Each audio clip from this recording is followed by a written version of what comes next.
I can read it in your messages, how frightened people are and how despairing they are. And I get it. Believe me, I get it. But the Trump administration's attempt to create a dictatorship here in the United States is not going very well. I mean, there are very public things we see. There are the ways in which the administration is trying to humiliate Americans by, for example, going into where the firefighters were fighting an active fire and demanding to see their IDs to make sure they were Americans, and then taking and arresting two of people who were allegedly undocumented immigrants who were fighting an active fire, and telling the people who said, "Can we say goodbye to them because we're like a family here?" Expletive off. We're gonna just do this, and there are many ways in which the administration is really trying to act as if it is Vladimir Putin's government in Russia, or um, the dictatorial government in any number of places in the world. But so far, Americans are pushing back really powerfully. And what's happening at the CDC is an example of that. And I'm going to say more about that going forward. But you've heard about the purges at the CDC, and there is pushback against them.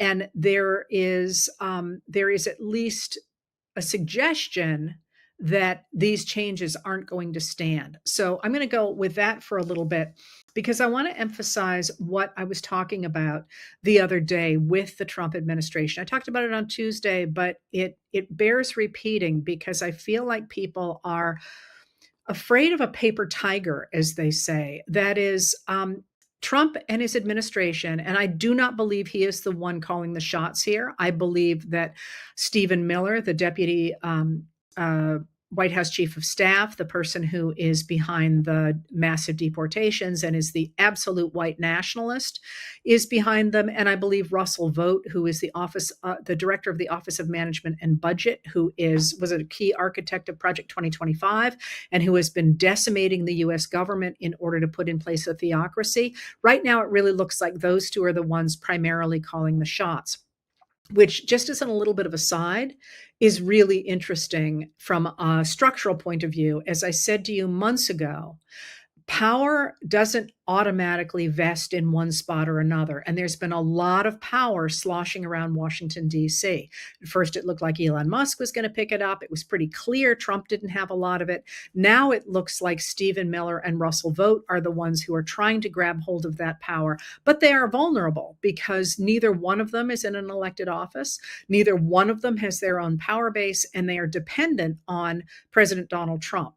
Who is himself a really loose cannon. So, and I've explained to you before what a loose cannon is. It's from the old days of warfare at sea, of naval warfare, when the cannons were chained to the deck because of the recoils. And if the chains snapped during that recoil of the cannon shooting off its cannonball, that cannon would ricochet around the internal pieces of the ship and destroy everything. This would just be an incredibly heavy piece of iron smashing around on everything. And so when you say somebody is a loose cannon, it really has this meaning of really being randomly destructive. And I think that really works in this case.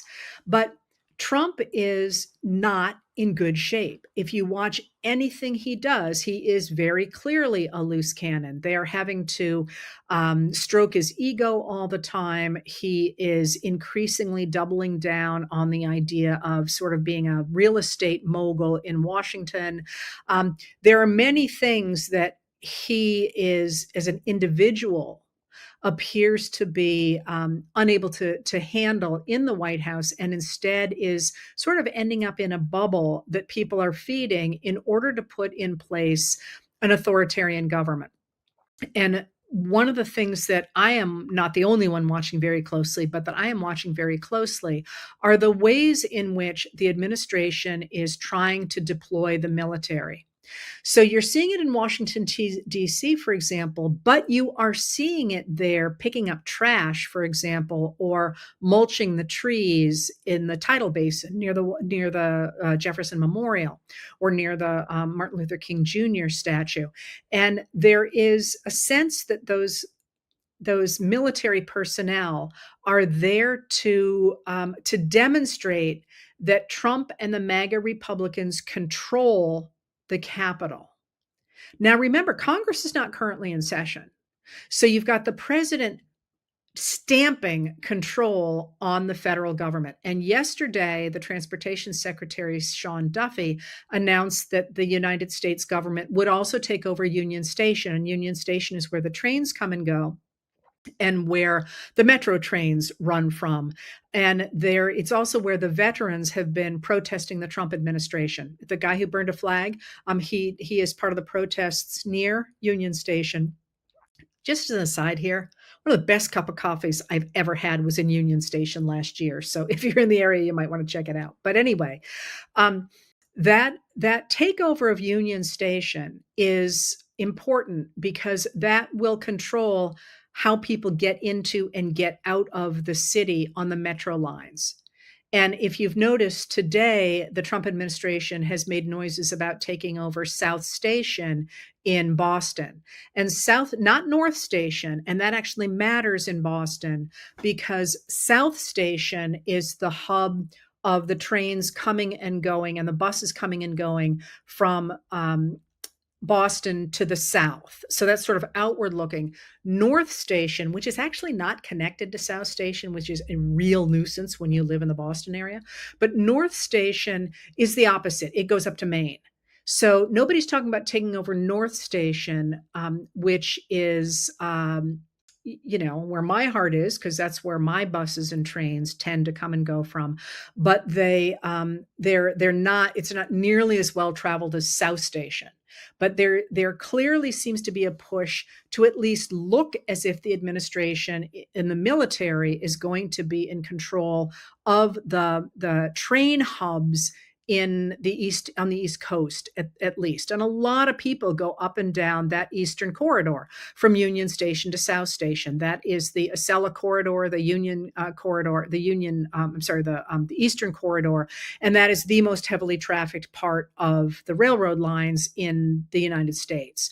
So that's a really ominous thing that they're talking about there. Trump is also talking about getting rid of mail-in voting. And that too is an interesting thing because actually we know that both Republicans and Democrats use mail-in voting, and it's a very efficient way to vote. And a lot of countries do it. Trump says the U.S. is the only one who does it. That's simply wrong. A lot of countries do it, but it certainly could be read to suggest that he wants people to have to go to the polls in 2026 and then 2028, where he can station soldiers, which will, by definition, depress the vote. So certainly they are putting in place the tools to try to grab control of the 2026 vote. They are also trying to encourage people to fight for Trump in an election. And that's really pretty obvious today with the announcement that the administration has offered Ashley Babbitt, the former Air Force veteran who was killed at the January 6th assault on the U.S. Capitol when she tried to break into the chamber of the House of Representatives. She was shot by a police officer, and you can watch that video yourself. And the idea that she is somehow a martyr when she was breaking into a room where our elected representatives were cowering in fear of their lives is really a stretch. So you can see he's trying to encourage this idea, the idea that he pardoned or commuted the sentences of more than 1,500 of the people who were convicted or charged in the January 6th riots. He's clearly pushing this idea. But again, here's the point about that. Why does he need to do that? If he thought he could win those elections fairly, He wouldn't be trying to keep people away from voting. He wouldn't be trying to take control over the touch points in the city. He wouldn't be trying to find a way to station soldiers where people are voting. It's going to be really important to keep in mind that all of these machinations to try and cement the vote in 2026 is because Trump and the MAGA Republicans know that they are profoundly unpopular. And you know how you can tell this? Because in a special election on Tuesday in Iowa, and there was another one, there were a number of them, but there was also a big one in Georgia.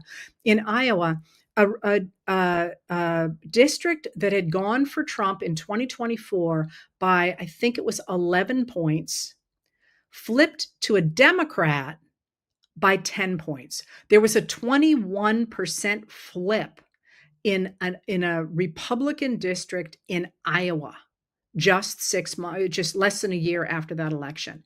So it's going to be really important to remember that those the MAGA Republicans and Trump are deeply, profoundly unpopular. And the reason they're trying to cement their control of the government is because they know that people really, really, really don't like them. So how does this translate then to what we can do? That is, first of all, not to fight the administration on the military side in the streets to give them an excuse to invoke the Insurrection Act or to do any of the military things that Trump is trying to set up, but to continue to fight this on a political level where they know they are losing. So, what does that look like? First of all, that looks like making sure that elected representatives in your states, local governments as well, but in your states and the state houses, because this is where redistricting will take place, if there is such a thing, and in the national government, are more afraid of their voters. And I don't mean physically afraid, they are more concerned about making sure that those of us who care about democracy are answered than they are concerned about Donald Trump and the MAGA Republicans. And you can see these shifts starting already. You are starting to see Republicans who are not MAGA, but even some of the MAGAs starting to back away from Trump's positions. Now, let me explain a little bit about, and you can look for this. It's not like I have some alchemy here. Take a look at how some of the people are responding to Trump's demands for a redistricting, for example, in Indiana. The Indiana Republicans don't want to do that. Take a look at whether or not Republican governors send National Guard troops to Trump's attempt wherever he does it. You'll see a number of Republican governors don't want to do that. Why don't they want to do that? They don't want to do it because they know that the National Guard system depends on states being able to help each other out. And because here's the kicker, it is very clear that Donald Trump is not going to be here for the 2028 election.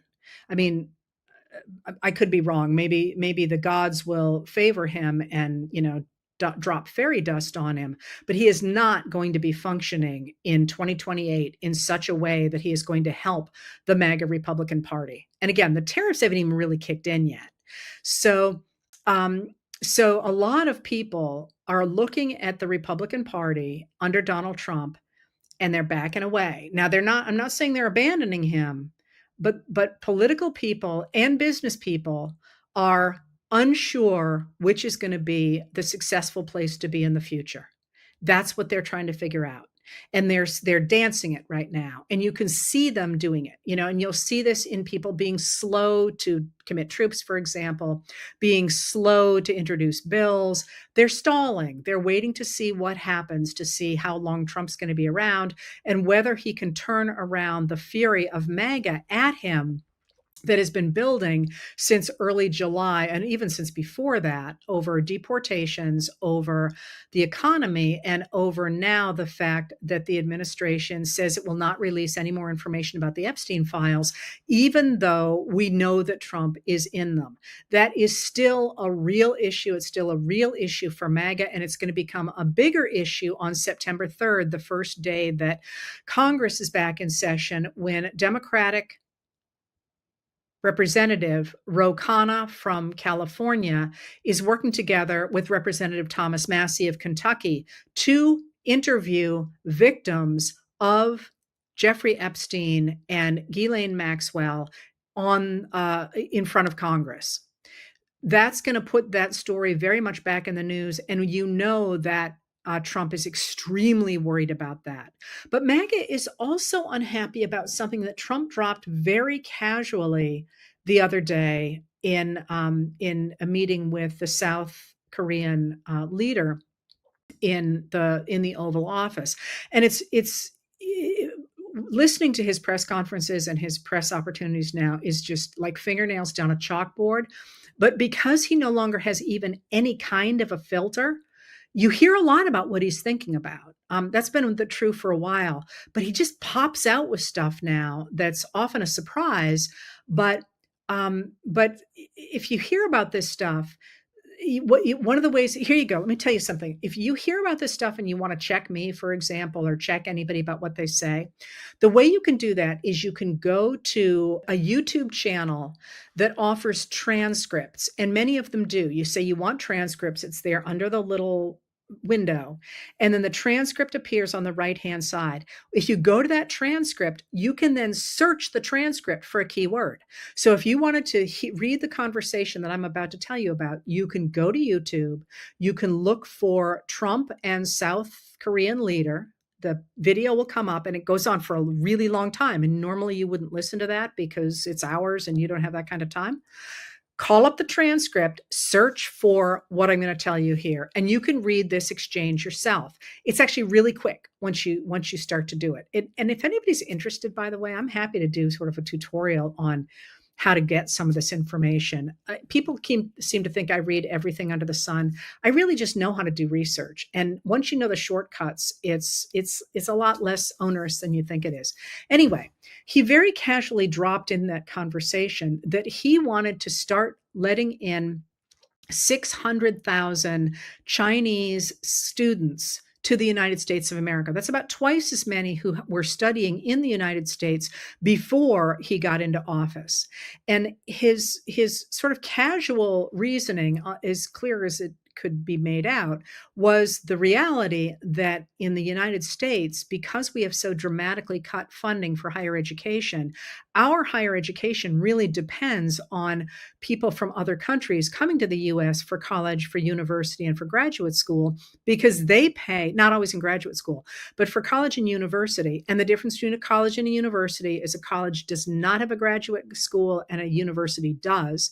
But both take undergraduates, the freshman, sophomore, junior, senior, that they have to pay full freight. They don't get the rake-offs that U.S. citizens do. So foreign scholars essentially underwrite our higher education in the United States.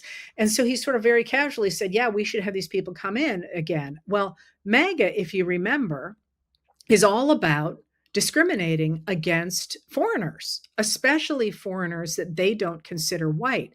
So this lit MAGA's hair on fire, and it got almost no press because it's August and because people, I guess, just weren't paying attention to that particular comment, but MAGA sure was. So as I say, people are watching to see what's going to happen with MAGA and Trump, and whether J.D. Vance, who is the heir presumptive because he's the vice president, can pick up those MAGA voters that Trump lost, and perhaps he will. It's not clear yet. He does not have the political skill that Donald Trump did, even though you can already see that Elon Musk, the billionaire who bankrolled Donald Trump's win in 2024, has backed off on his promise to create another political party and is instead now throwing his support behind J.D. Vance. And he's clearly going to try and buy him popularity. I can't imagine a more charmless politician than J.D. Vance. So whether he can pull it off or not is not clear. But what is clear is that there is still a great deal of slack in support for what Trump is doing and what the MAGA Republicans are doing, and pushing electeds, as they are called, to say, we care about democracy, we care about the Constitution, we care about the laws, we care about science, we care about vaccines. They do too. They just have been sucked into this idea that they've got to back Trump in order to get his voters. And that's going to be something, really, really important to hammer on. So, a couple more things here. One, once again, to remind you that, again, people are looking at the deployment of the National Guard and at the deployment of certain military personnel to the cities to do Trump's bidding. Remember that they can't just walk away. They can refuse an unlawful order, but so far the administration has been very careful to couch their demands in orders that some of which are being challenged in the courts, but which look lawful. So don't assume that the National Guard or that the military wants to be there. I think it's going to be really important to remember and to reiterate that this movement that we are building is not about politics, and it's not about professions, and it's not about wealth, and it's not about any of the different markers that in the past have divided us along political lines. This is quite simply, are we going to lose our democracy to an authoritarian? And the people who don't want to lose it are not necessarily people that you ever expected to be on the same side as. Let me put it that way. But they surprise you. One of the things that astonished me about my last book is that at the beginning of it, Bill Kristol, who was a neocon in the George W. Bush administration, has become really a far, I mean, I guess you could call him center left, but you would not know it was the same man. He is really out front with progressive policies. And this is, again, the same thing we saw in the 1850s and the 1890s and the 1930s. Once people recognize that their democracy is in peril and come together, what comes out of that is never the same thing that went into it. So the example I always love is Lincoln's Secretary of War, Edwin Stanton, who was a Democrat. He went into Lincoln's cabinet because he believed in democracy, and he did it out of a sense of duty. And if you looked at him in 1861, you would have thought that at the end of the war, he would have been somebody who, basically sided with the rest of the Democrats coming out of the war. And he was such a fervent Republican by the end of the war that when Lincoln was assassinated, he wandered around the streets sobbing to the point that people thought, his friends thought he'd had a mental break. So and yet Salmon P. Chase, who was a fervent Republican in the early years, had been a Democrat before the war, but a fervent Republican, becomes a Democrat. So you just don't know whose alliances are going to hold coming out. And going forward, it's all hands on deck in this particular moment. And one of those critical things is going to be to try to remember that those people who are saying, oh, Trump has captured the military, are ceding the ground that we need. He has not captured the military. The military swears an oath not to do the sorts of things that he is asking them to do. And to remember that the American military still, anyway, appears to be acting in the defense of democracy. So one last thing on that is somebody said, again, what do you say when someone says we're not a democracy, we're a constitutional republic? The answer to that is the same as I always give, but I haven't done it in a long time, and I probably should do a short video on it. That's like saying, I don't have a dog, I have a golden retriever. A democracy and a constitutional republic are the same in that both of them are systems, and so is a representative democracy, are systems in which the people get to elect their representatives, either directly or through representatives. We get to be the ones who determine our government. A dictatorship is one in which one person rules over everybody and they have no say in who they elect. An oligarchy is when a group of people rule over the rest of people and have no say in who the oligarchs are. Now, the reason that people say this is not a democracy, this is a constitutional republic, is that actually comes in the 1950s from the John Birch Society, which was trying to make an argument for why Black Americans should not have the right to vote. And their answer was, this is not a democracy, it's a it's a constitutional republic, and they are virtually represented by the fact white people can vote. And, if anybody wants to stand on the John Birch Society right now, that's what they're up to, and they should know that. And you can call that out.